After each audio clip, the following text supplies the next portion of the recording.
That got funded, Yeah. that got written, that got published, that got peer reviewed, and like got out into the world. And despite being flawed, and one of the things to realize is if you have underlying ethical fundamental flaws with your study, like you made up your data, for example, the peer review process can't catch that because we don't actually get, like, we can look and say that doesn't look right, like the statistics don't make sense. But I don't act like, as part of that process, nobody's actually following researchers around and making sure that their data is valid or they're not fixing the numbers or anything like that. We look at how they present it when they do it. So that's an important thing to realize as part of the Yeah. traditional kind of peer review journal processes is that doesn't catch made up data, right? Like Correct.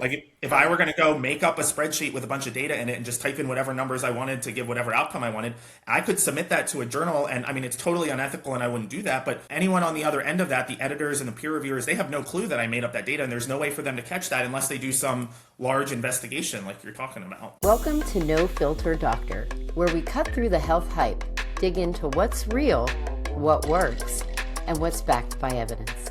I'm your host, Dr. AK. Let's get started. Hey everyone, welcome back.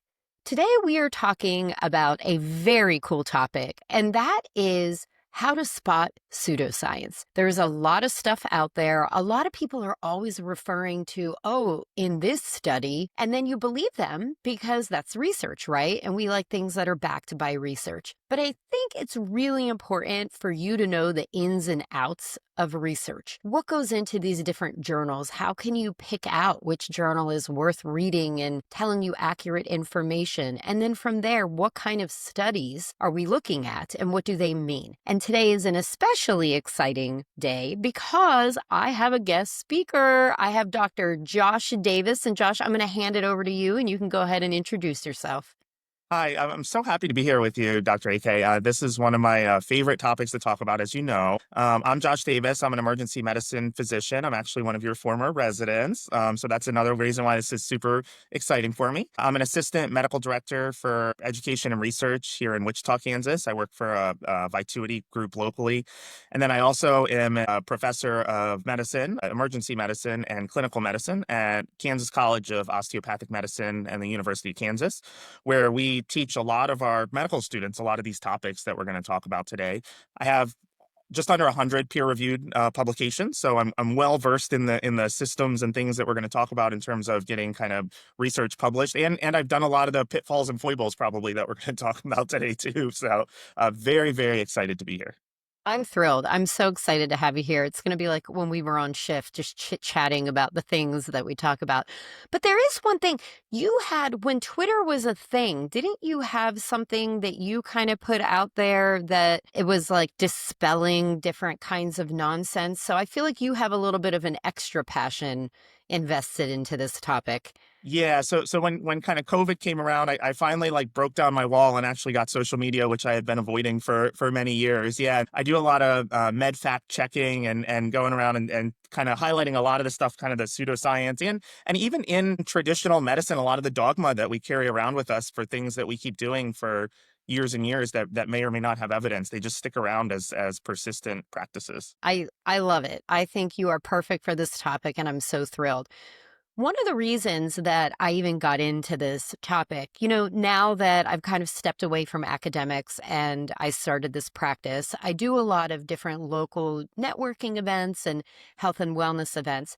And I was at this one event where this woman came up to me and she really wanted me to invest in this patch that she was wearing. And it was a patch on her wrist. I don't even know what it was called, but she said it cures everything.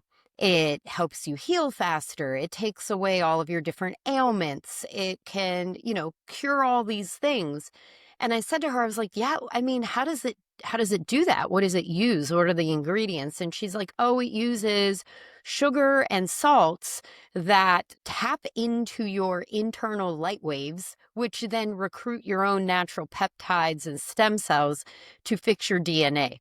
And so obviously, I'm a really big skeptic on a normal day with most things that sound legit. And this one off the bat didn't sound legit. And I said to her, I was like, okay, have there been rigorous studies done on this patch? And she's like, yes, absolutely. And she sent me the QR code for the website for this. And of course, I try not to be too dismissive of things. I try and be as open-minded as possible. And I'm like, I don't know, maybe I'm wrong completely and there's something out there. So I went on the website and it was a bunch of patient testimonials, not research. And then I thought, okay, if this is, and I didn't get the vibe that she was trying to bamboozle me. I think she genuinely believes in this product and it came from a very heartfelt place. Not to say that just because there isn't research, it doesn't work. But when I asked her, is there research? She said yes. And so I thought we need to educate on this topic a little bit. One of the things that I wanted to do was break down the whole thing, the system, the different studies. But I think before we do that, it's really important that we talk about the fact that in academic medicine, where you currently are and where I used to be, research is currency. I'd love to hear your perspective on that because I know how I feel, but I'd like to hear it from someone else. I mean, I think you're really highlighting that, and it starts very early on in training. I mean, in order to get into, as you progress through even undergraduate into medical school, into residency, to get into a good medical school, it looks good to have research. To get into a good residency, it looks good to have research. But we use it a lot as a quantitative currency. How many research studies do you have? How many presentations do you have? And then we fail to account for how good or how helpful those are. And as you know, it's turned into a big business. Many places still have this kind of what we call publish or perish model, which means that you have to have so many publications in so many years, or you don't get promoted. And if you don't get promoted, you get let go eventually at kind of some point. You've probably heard of that kind of as well. So it incentivizes people to publish articles that are subpar or not helpful. So that's why we see a lot of these kind of case reports and correlational studies and things like that done over and over and over again, because they count as a publication, which is the currency that you're referring to, and it propagates into a large amount of data that's almost insurmountable nowadays in order to get through. Even if you want to do just one single topic in question, I mean, it takes hours and hours and hours to go through and sift through all the data and find all of the rare good studies that are out there from all the garbage. And then that actually has turned into a machine where publishing academic machine where there's a bunch of journals where you can just pay and have your journal article published. They'll say it was peer reviewed. It may or may not have been. It definitely was not high quality peer review, and it gets published as a peer reviewed article. And really, the only reason it got published is because you paid a couple $1,000s to get it published. And sometimes that comes literally out of the pocket of the person who's publishing it just to get a number so that they can continue to get promoted. And that's in all academic professions. That's not just in medicine. That's across Correct. all social sciences, math, English. Like all of those have turned into this kind of profiteering model in kind of publication. And so it really it is a disservice to the public and to readers when they try and read through these journals to have to find all of that. Because you and I in academics know our field and know what is a respectable journal and not. But someone who's not in our field has no way of knowing whether a journal is respectable or not, and whether that what they're reading just even has face value of credibility. I want to come back to a lot of the things that you talked about because you mentioned really, really good nuggets that we need to dive a little bit deeper in. One of the things, that you said was publish or perish. We all like to come from this altruistic perspective, right? Like everyone's so honest. And I don't think people realize the amount of pressure that researchers are put under in terms of tenure. You talked about if you want tenure, if you want to get promoted, if you are a researcher, that is your job. There's a ton of pressure to get NIH grants, and you're not going to get any of them unless you already have this long list of publications. The flip side of that is if we go back way, way, way back when, science was just budding and in its infancy, there was a lot of clout and a lot of respect, regard, revere, all of those good things and honors for researchers. And unfortunately, that has led us down a path where not only do we have to worry about those predatory journals that we're going to talk about, but you said quantity over quality. So we'll see a lot of salami slicing, which I know you're familiar with. Why don't you talk about that and give your insights on that? Yeah, so there's a couple different ways that people kind of utilize their data and stuff in order to make studies and, like you said, to make quantity. So they'll take one study and try and make 15 or 20 publications out of it by doing this little tiny site analysis and this little tiny site analysis, and then trying to get multiple publications from one study. And when you like drill down to it, it was one set of data and there's 15 publications. When you're going to find data on a topic, you see 15 publications that say this one good thing, whatever question you're looking at. And you're like, oh, well, there's lots of studies that say this. When really it was just one study that somebody found a way to split into, well, let's look at the men in this study and let's look at the women in this study and let's look at the older people in this study and let's look at the younger people in this study and do all these kind of subsets. You talk about the clout and things like that. That kind of becomes your identity. Then you really identify with that, and anything that comes counter to that, instead of taking a realistic, scientific, kind of skeptical perspective like you're talking about, you take that as a personal attack on your identity. And part of that has to do with, like you said, your clout and your career, right? Like if your whole career is built off of this one peptide and saying how good this one peptide is, and then finally things come out and say it's not a good peptide anymore, like then your research career is done. I think there's a couple reasons why people kind of try and do all of this stuff and get as many publications in the traditional academic model in order that they can, again, have their portfolio so they can get funding and get promoted and all of those things. And like you said, we like to think it's altruistic. I think even the researchers who do it, I think if you ask, probably think and have some cognitive dissonance on their own, that they probably think some of it's altruistic. But I mean, we have to acknowledge that there are personal motives tied to that. I mean, Definitely. yeah, you can't And it separate it.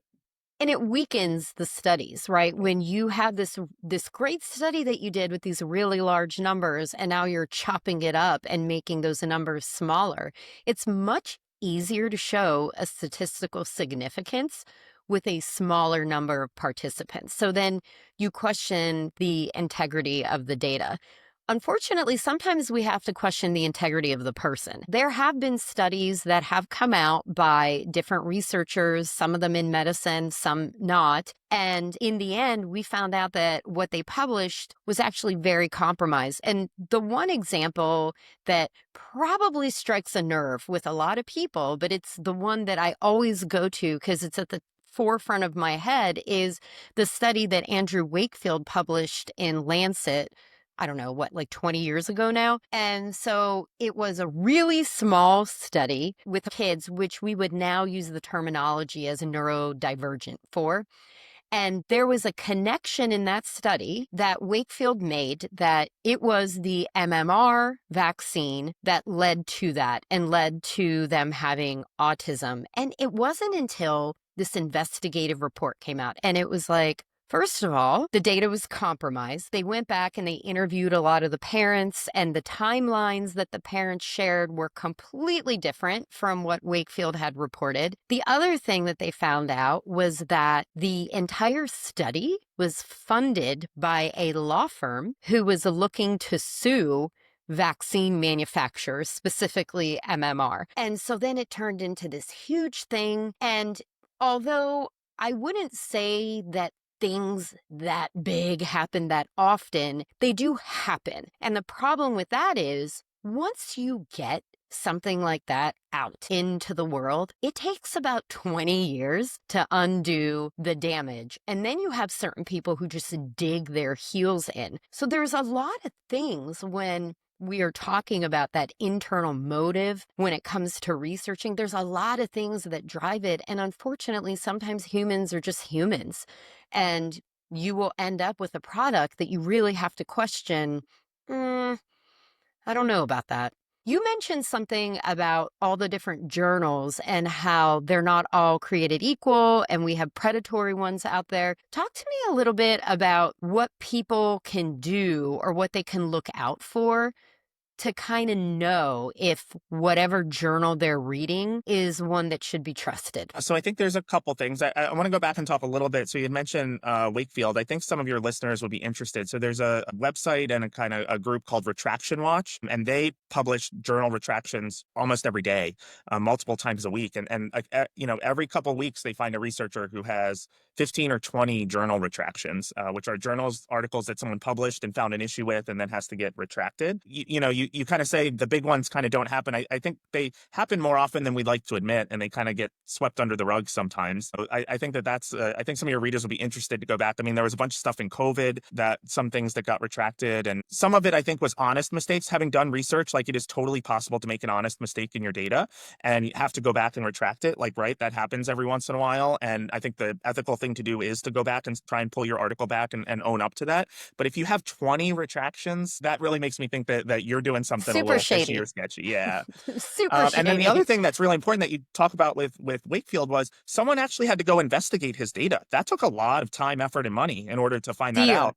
Yeah. The guy's last name was Deer, and it's how the case against MMR vaccine was fixed. The article about that report was published in BMJ 2011. I looked it up while you were talking. And you said 20 years. I actually think it's 30 years. I think we're both getting kind of old from when Wakefield originally published his. Josh, we don't talk about things like that. Move along now. But the other thing that's really important to highlight there is that went through the entire process.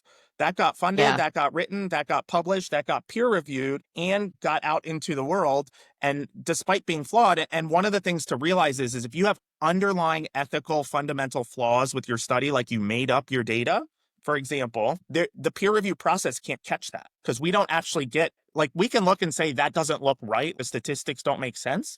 But as part of that process, nobody's actually following researchers around and making sure that their data is valid or they're not fixing the numbers or anything like that.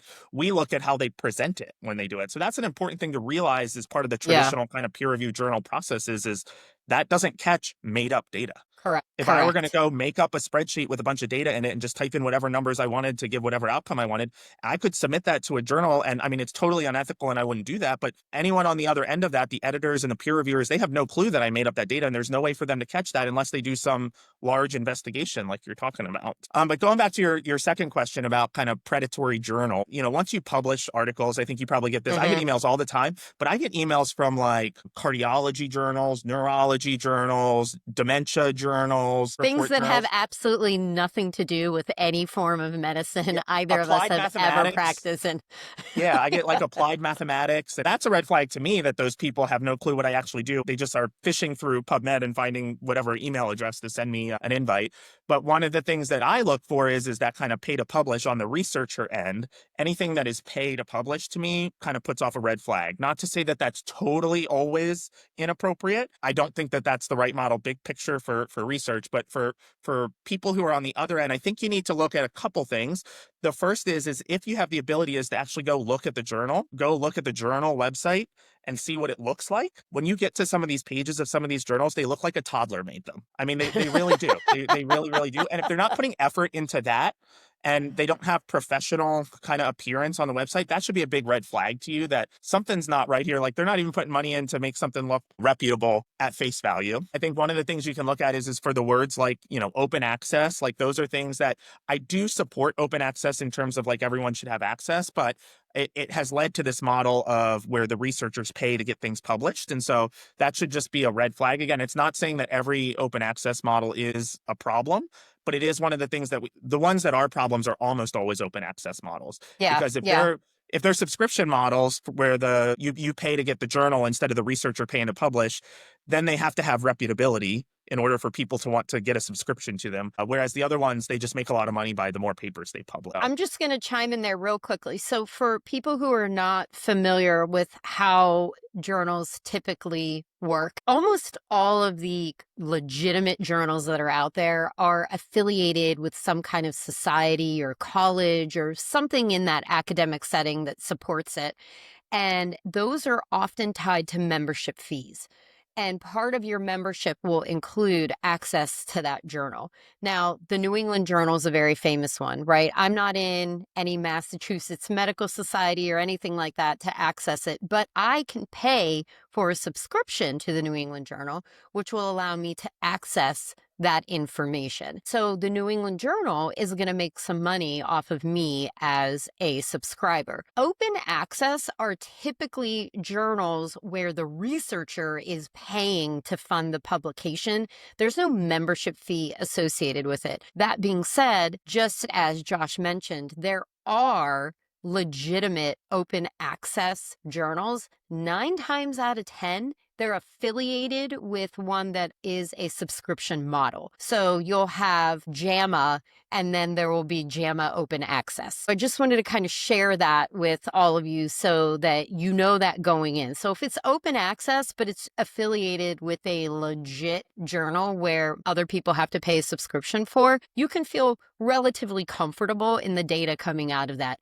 If it is a standalone, not affiliated with anything, no society supports it, no nothing, and it's open access, that's another bit of a red flag. Sorry to interrupt you, Josh. I just wanted to chime in there just in case people didn't know the difference between that. No, I think that's really important. And again, the concept of open access, I think, is important. I think everyone who should have access. And what that subscription model leads to is kind of gatekeeping in terms of academic, because you and I, when we work in academics, our universities and institutions pay for those subscriptions for us. So I'm not paying out of my pocket to get that subscription. Whereas if somebody is not in academics but still wants to get access to the New England Journal, they have to pay out of their own pocket or go to their library and pay to either get an individual article or pay for the journal. And that does end up being a little bit of gatekeeping for the public to get access to some of this. So I Correct. think there are problems with that too. Two of the other things you were asking about kind of how do you identify these predatory journals. One of them is typos. Reputable journals have copy editors that go through. Yes, there can still make typos, but if there's lots of typos and things spelled wrong, that should also be a little bit of a red flag to you. And then the other thing is if you're looking at a journal that is on its first version and its first edition, it's only been around for 6 months. That one also is not to say that it couldn't be blossoming into a great new journal, but you should really start having questions because all of the major reputable journals have been around for decades. Some of the other ways that I look into things as well is I will look up the journal. Now, there is something called indexing, and there are these different databases, as you know, that will index things. In medical literature, it's usually PubMed. Eric often is looking at educational journals, and then SciNet is another one. Those are databases. And if you do a search and the journal that you're looking for is not in a database, that's usually another red flag. Those databases are basically like the old school card catalog, but for journals. So if you look for a journal and it's not in there, that's a red flag. At the same time, you should not find solace if it is in there because it hasn't been vetted. It just means it exists. So from there, I usually look at the impact factor. And so the impact factor is a numerical rating that every journal gets. And it's basically how many times have articles in that journal been cited. For those of you who have engaged with my blog, I have a lot of inline citations on those blogs. That means I'm citing them. Well, each time an article gets flagged that it was cited, the journal that it came out of gets a little bit more, I don't know, reward, if you will, in the form of an impact factor. So I don't know what your thoughts are on that, Josh, but I feel like looking to see, is it even an indexed journal? And if it is, look at the impact factor. The higher the number, the more likely this is a legitimate journal and you don't have to worry about where the information's coming from. I totally agree with that. I think there's also a list, I believe it's called Beard's list of kind of predatory journals. Look up and say, is XYZ journal predatory? That can easily be kind of searched. I do want to highlight one thing about the impact factor. I think, like you said, just like the fact that someone has a high impact factor doesn't necessarily mean that it's not. But when we're talking about journals, typically we'll say a cutoff around 1 is a good screen. So if they have less than 1, you should really be questioning it. But again, just like everything else, all of these journals have found a way to game this system too. Oh, yeah. And there's lots of ways. They make 2 journals and they cite each other all the time, or they write, review articles with hundreds of citations of their own work and stuff. And so there are ways to game that. Like it's just a number, it's just a statistic. But I do think it's a good screening test. Yeah, I mean, journals love controversy. I compare it to kind of like Bravo TV channel, but for nerds. If there's an article that comes out, maybe the science wasn't that great. Maybe in the peer review process was like, but it's a controversial topic and that journal knows it's going to get citations, it'll publish the article. So you're right. There are ways to game it. That kind of leads into the fact that there is this implicit and explicit bias with journals as well. Every legit journal, if you go on their webpage and you hit the About tab, it will tell you what their mission is. And their mission is usually some outstanding thing to like better the world in some way. But if you then go and you look at the articles that are published, and all the articles are saying the same thing, there's nothing countering anything that they're publishing, that tells you that there is definitely another agenda in the journal and that it's really just an echo chamber, and you really should not rely on the information that is being published in that, because really they're not going to publish anything that counters their hidden agenda. I think you're right. There's a couple things that I think are across all journals or across many journals, particularly in traditional kind of academic medicine. The first is what we call publication bias, but it's basically positive result bias, right? Like, we like studies that show things, not studies that show that things don't work. Journals are much more likely to publish this new treatment cures cancer versus, oh, we tried the 9,000 thing and it still doesn't work for cancer. We haven't found the cure yet. That's not super exciting. We found the cure for cancer is the super exciting thing to publish. I think the other thing we have to acknowledge in traditional academic medicine is we do have a pharmaceutical and treatment bias.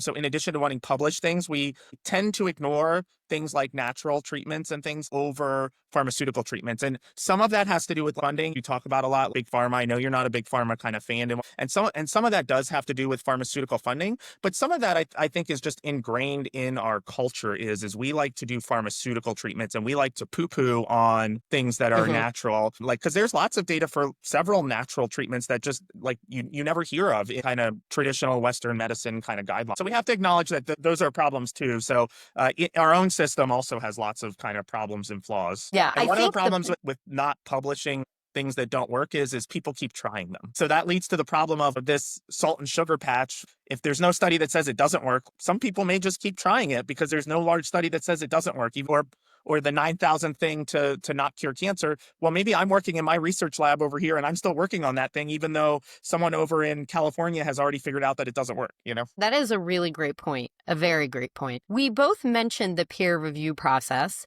and it just so happens that we both have won multiple awards for our diligent peer review. So for those of you who are not familiar, anytime somebody publishes, or I should say submits, you submit an article to a journal, that journal goes and it tries to find 2 or 3 people who have expertise in that topic. And they say, hey, look at this and give me your feedback. And if you are a peer review person like Josh or myself, you return 3 pages of comments. Hey, what about this? You brought this up in the methodology. You didn't show this. That's not the right methodology to use for this kind of study. And it's very rigorous, but not every article gets that. Talk to me about that, Josh. So the peer review system is a traditional system that we've had for a long time in all of academics as part of a gatekeeping is maybe not the right word, but a way to ensure that the science is kind of high quality.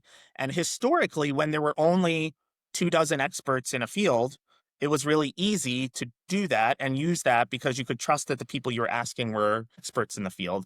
But what this has kind of devolved into is first of all, there's kind of what we call sham peer reviews, which are peer reviews that didn't happen. More recently, there's these AI peer reviews that happen. So you get artificial intelligence to do it. And then sometimes they get artificial intelligence to write the response to the peer review too. It's kind of an interesting system. And then I think the other thing is that peer review is like not compensated. So you're not paid to be a peer reviewer. None of us ever got paid to do it. We do it because maybe we got a little bit of recognition at our institution or got an award or something, but like I never got paid to do any of the peer reviews that I'm doing. If anybody's interested, I will take payment if they want to send it my way. But the hundreds and hundreds of peer reviews I've done, I've never gotten paid for. I just do it because I think that good science is really important. But I think that can lead to people who are really truly experts and are really busy doing their own research may not have the time or availability or want to do that because they're not getting really paid to do that. So you can get sub-quality peer reviewers. So for example, I could get asked to be a peer reviewer for that applied mathematics journal that we were talking about that I'm not an expert in. If I say yes and do it, then I mean, technically they get a peer review from someone that they call an expert, and I am by no means an expert in applied mathematics. I have no business doing that. But if that comes across my desk, and the same thing is true about these little niches in even medicine, right? You and I are specific in academic emergency medicine. We do a lot of medical education stuff. We do emergency medicine stuff. If something were to come across as like an oncology cancer treatment, I'm not the right person really to give that. I can give you methodologic feedback on how to do studies well, but I don't understand the most up-to-date literature on all the cancer pathways since, I was in medical school. They've updated that a lot. And so you sometimes get people who may look like experts, but are not really experts. And I think that can lead to a problem.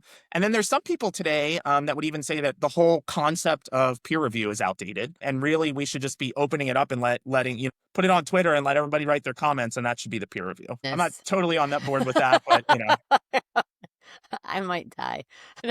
Well, there is open peer review that I know a lot of journals are moving to. And that's nice because you could always look up the name of the person who is the peer reviewer and see, are they someone who has a certain brand or bias? Are they someone who has experience in that field? How many times have they come up as a peer reviewer? So that's a nice thing that's out there. But I think it's really hard. Not a lot of people are doing that. It's I think we just kind of have to trust the system a little bit when it comes to peer review, which can be really challenging, especially if you were just born a skeptic like I have been. I just have a very hard time conceding and giving in and trusting the system. I think it's important to acknowledge that peer review is not perfect, right? So I think we need to acknowledge that just because something comes out in a quote peer review journal does not mean that it's fact or good. And I think the limitations of that, like we talked about before with Wakefield and stuff, right? Those limitations are never going to go away because peer review doesn't fix that. I think we do have to accept kind of the system the way it is in some regard. I think there's some ways we can maybe improve it a little bit. That is 100% for sure. Well, we are at the mark, and I try very hard to keep things in digestible quantities with this podcast. So this is what we are going to do. We are going to close it out for this first half of How to Spot Pseudoscience. And Josh, you and I are going to stay on here and we're going to record the second one for next week. But for everyone else, I hope you now have a better understanding of how to address any kind of question about the source. Now you have a few tips and tricks on how to look up the journal and figure out, is it even legit? A little bit more about the peer review process and some of the tools you can use to see, are these reviewers legit? And I'll let you chew on that. And then next week, you can come back and we're going to do part 2, where we go through and break down the individual studies and talk about the hierarchy of the studies that get published. Take care, everyone. I'll see you next week. Thank you so much for joining me on this week's No Filter Doctor. If you enjoyed the content, you can follow me on social media. I'm on Instagram, Facebook, and YouTube. You can also go to www.thewholehumanhealthandwellbeing.com and sign up for the weekly newsletter, where you will get a link to the blog, that week's podcast, and a health tip of the week sent directly to you. It's important to know that while I am a doctor, I'm not your doctor. This podcast is for educational and informational purposes only, and it's not intended as medical advice. Listening to this podcast does not establish a doctor-patient relationship. The information discussed should not be used to diagnose, treat, or prevent any medical condition, nor should it replace individualized medical care. If you have questions or concerns about your health, please contact your own healthcare provider. Any decisions to delay or forego a medical evaluation or treatment based on the information discussed in this podcast are made so at your own risk. My only financial disclosure is my medical practice, The Whole Human Health and Wellbeing. Take care, and I'll talk to you next week.